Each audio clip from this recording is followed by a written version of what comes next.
Assalamualaikum warahmatullahi wabarakatuh. Pada video kali ini, kita akan membahas materi pengetahuan kuantitatif pada tes potensi skolastik bagian ketiga. Bagi Anda yang belum menyaksikan part 1 dan 2, bisa dicek di linknya di pojok kanan atas pada video ini.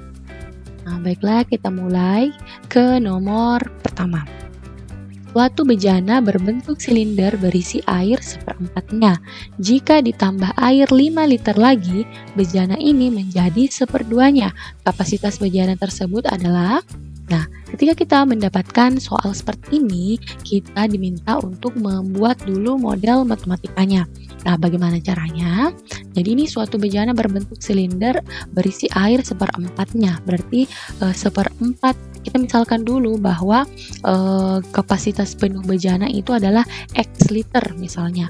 Nah, karena di sini awalnya adalah seperempat, berarti bisa kita tulis seperempat X. Nah, di sini kalimat selanjutnya ditambah air 5 liter lagi, berarti tambah 5. Nah, bejana ini menjadi seperduanya, sehingga bisa dituliskan sama dengan seperdua X. Nah, kalau sudah menjadi seperti ini kan bisa kita selesaikan dengan mudah ya, karena ini hanya persamaan linear satu variabel. Nah, bentuk ini, persamaan ini bisa kita ubah menjadi seperdua X dikurang seperempat X sama dengan 5. Jadi ini seperempatnya pindah, sehingga bisa kita tulis seperdua X kurang seperempat X sama dengan 5. Nah, untuk mengurangkan ini tentunya kita harus menyamakan penyebut terlebih dahulu. Sehingga bisa kita dapatkan, ini kan seperdua sama dengan 2/4. Nah, kurang 1X sama dengan 5. Jadi ini sama dengan 2 kurang 1, hasilnya 1, seperempat X sama dengan 5. Sehingga bisa kita peroleh ini 5 dikali 4 hasilnya 20. Jadi X-nya sama dengan 20. Sehingga kesimpulannya kapasitas bejana tersebut adalah 20 liter. Jadi jawabannya adalah C. Jadi ketika mendapatkan soal cerita seperti ini, jangan langsung pusing. Kita coba dulu membuat model matematikanya ya, Nanda. Oke, sekarang kita ke contoh soal nomor 2. Jika A tambah 2B sama dengan 4C dan ABC adalah bilangan bulat positif, maka 12C dikurang 6B adalah... Nah, di sini kita tuliskan A tambah 2B sama dengan 4C. Ini yang diketahui di soal. Yang ditanyakan adalah 12C kurang 6B. Nah, kira-kira ini mau bisa diapakan? Ini kan 12C kurang 6B. Kita buat dulu variabel C dan B-nya berada di ruas yang sama. Sehingga bisa kita tuliskan 4C kurang 2B itu sama dengan A. Ini 2B pindah ke ruas kanan, hasilnya min 2B. Jadi di sini sisa A.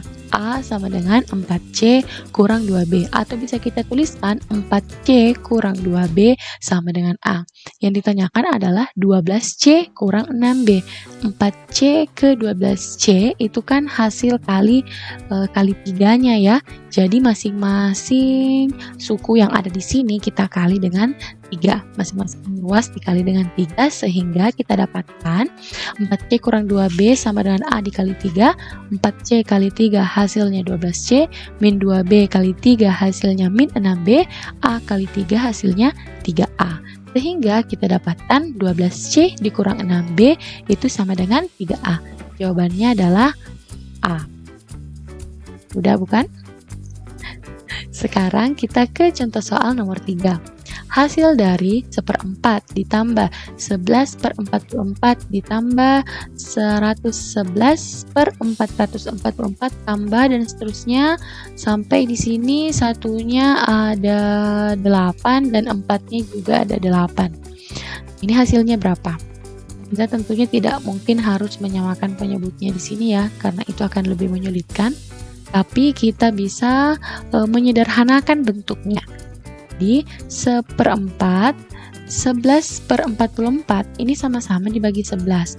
44 juga dibagi dengan 11. Hasilnya adalah seperempat. 111/444 sama-sama dibagi 111. Hasilnya juga adalah seperempat. Jadi, semua ini dibagi sehingga hasilnya semua adalah seperempat. Karena di sini ada 8 kali, sehingga bisa kita tuliskan seperempat dikali 8. per 4 dikali 8 itu hasilnya adalah 2. Jadi jawabannya adalah D. Jadi jangan langsung kaget ketika melihat soal seperti ini, tapi coba kita lihat polanya atau cari yang bisa disederhanakan.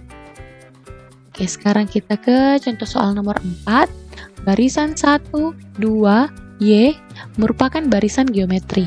Nilai 6 dikurangi Y adalah, nah di sini kita punya barisan yaitu 1, 2, Y, dan katanya ini adalah barisan geometri. Jadi kita ingat kembali apa yang terjadi ketika barisan geometri.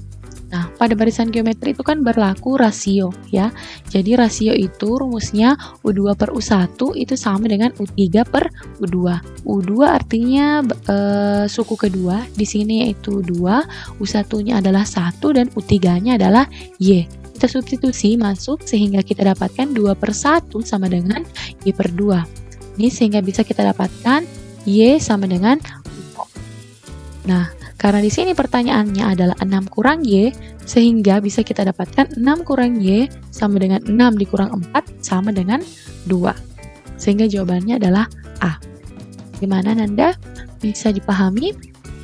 Ya, sekian dulu video untuk kali ini. Semoga bisa dipahami dan bermanfaat. Sampai ketemu di video pembahasan selanjutnya. Assalamualaikum warahmatullahi wabarakatuh.